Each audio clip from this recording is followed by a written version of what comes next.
નમસ્કાર, સમાચારો સાથે હું છું અન્વી। અમદાવાદના ચંદોળા તળાવ વિસ્તારમાં ગેરકાયદેસર બાંધકામો પર મેગા ડિમોલિશનની કાર્યવાહી શરૂ થઈ છે। આ મામલે મુખ્યમંત્રી ભૂપેન્દ્ર પટેલ અમદાવાદ સીપી ઓફિસ પહોંચ્યા અને ગૃહ રાજ્યમંત્રી હર્ષ સંઘવી, રાજ્ય પોલીસ વડા વિકાસ સહાય તેમજ અન્ય ઉચ્ચ અધિકારીઓ સાથે બેઠક યોજી। આ બેઠકમાં ચંદોળા તળાવ ખાતે ચાલી રહેલી ડિમોલિશન કાર્યવાહી અને ગેરકાયદેસર રીતે વસવાટ કરતા બાંગ્લાદેશી નાગરિકો સામેની કાર્યવાહીની સમીક્ષા કરવામાં આવી। ચંદોળા તળાવ ડિમોલિશન મામલે મુખ્યમંત્રી અમદાવાદની સીપી ઓફિસ પહોંચ્યા છે। ઉચ્ચ અધિકારીઓ તેમજ ગૃહ રાજ્યમંત્રી હર્ષ સંઘવી સાથે બેઠકનું આયોજન કરવામાં આવ્યું છે। ચંદોળા તળાવ મુદ્દે સીપી ઓફિસમાં મહત્વની બેઠકનું આયોજન। આ સાથે બાંગ્લાદેશી તેમજ ગેરકાયદે વસવાટ કરતા લોકો સામે થઈ રહેલા કાર્યવાહીનો તાગ પણ તેમના દ્વારા મેળવવામાં આવશે। મુખ્યમંત્રીની અધ્યક્ષતામાં મહત્વની બેઠકનું આયોજન કરવામાં આવ્યું છે। આ સંદર્ભે રાજ્ય પોલીસ વડા તથા હર્ષ સંઘવી સીપી ઓફિસ પહોંચી ગયા છે। બેઠકમાં ગૃહમંત્રી હર્ષ સંઘવી, ડીજીપી સહિતના અધિકારીઓ હાજર રહેવાના છે। અમદાવાદ મ્યુનિસિપલ કમિશનર બંછાનિધિ પાની અને કલેક્ટર પણ આ બેઠકમાં ઉપસ્થિત રહેવાના છે।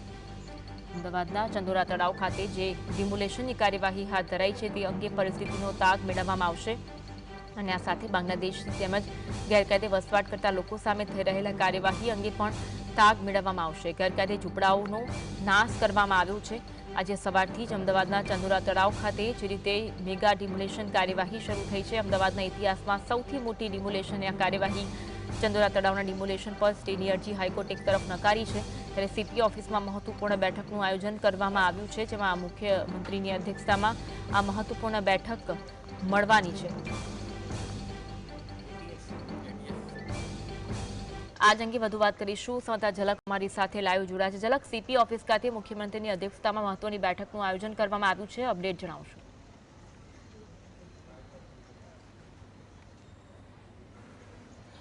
જી, આજે જે સવારથી જ જે છે ચંડોળા ખાતે જે ડિમોલેશનની કાર્યવાહી છે તે હાથ ધરવામાં આવી છે।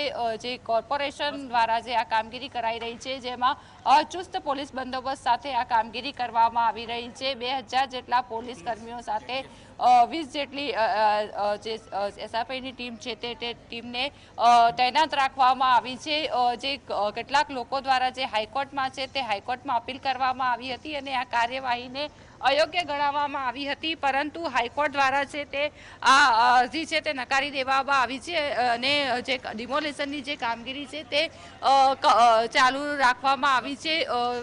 જે મુખ્યમંત્રી છે તે મુખ્યમંત્રી આ અંગે છે સમીક્ષા બેઠકમાં હાજર રહેશે।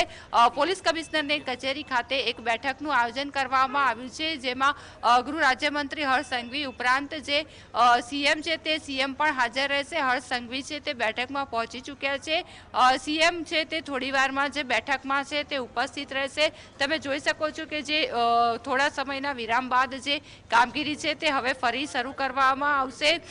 જે ચંડોળાની જે ગેરકાયદેસર દબાણનો પ્રશ્ન છે તે ઘણા લાંબા વર્ષોથી છે તે જોવા મળતો હતો। આ અંગે કોઈ નક્કર કાર્યવાહી હાથ ધરવામાં આવી ન હતી, પરંતુ આજે વહેલી સવારથી જે ડિમોલિશનની જે કામગીરી છે તે કામગીરી કરવામાં આવી રહી છે। ખાસ કરીને જે ચંડોળા તળાવ પાસે જે અસામાજિક તત્વ છે તે અસામાજિક તત્વ દ્વારા એક ભવ્ય ફાર્મ હાઉસનું છે તે નિર્માણ કરવામાં આવ્યું હતું। સૌપ્રથમ તો કોર્પોરેશન દ્વારા છે તે તોડવાની જે કામગીરી છે તે કામગીરી હાથ ધરવામાં આવી હતી અને શક્ય છે કે આજ સાંજ સુધી જે આ તમામ કામગીરી છે, જે ડિમોલેશનની જે કામગીરી છે તે પૂર્ણ થાય તેવો પ્રયાસ જે કોર્પોરેશન દ્વારા કરવામાં આવશે। કોર્પોરેશન જે કેટલા જે ગેરકાયદેસર બાંધકામો છે તેનો આંકડો ચોક્કસ આપી શક્યું નથી, પરંતુ તંત્રનું કહેવું છે કે 1500 થી 2000 જેટલા ગેરકાયદેસર મકાન ઝૂંપડા છે તે આઈડેન્ટિફાઈ કરવામાં આવ્યા છે અને તેને દૂર કરવાની જે કાર્યવાહી છે તે કરવામાં આવશે। જી,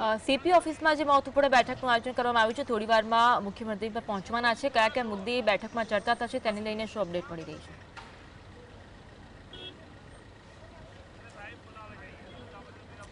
જી, જે સીપી ઓફિસ ખાતે જે બેઠક છે તે બેઠકનું આયોજન કરવામાં આવ્યું છે, જેમાં જે ચંડોળા તળાવમાં જે ડિમોલેશનની જે કામગીરી કરવામાં આવી, કેટલી કામગીરી કરાઈ, કેટલી કામગીરી બાકી છે વગેરે જે અંગે છે તે સમીક્ષા કરવામાં આવશે। સાથે સાથે શહેરમાં કાયદો અને વ્યવસ્થાની પરિસ્થિતિને લઈને પણ જે ચર્ચા થાય તેવી શક્યતા વ્યક્ત કરવામાં આવી રહી છે।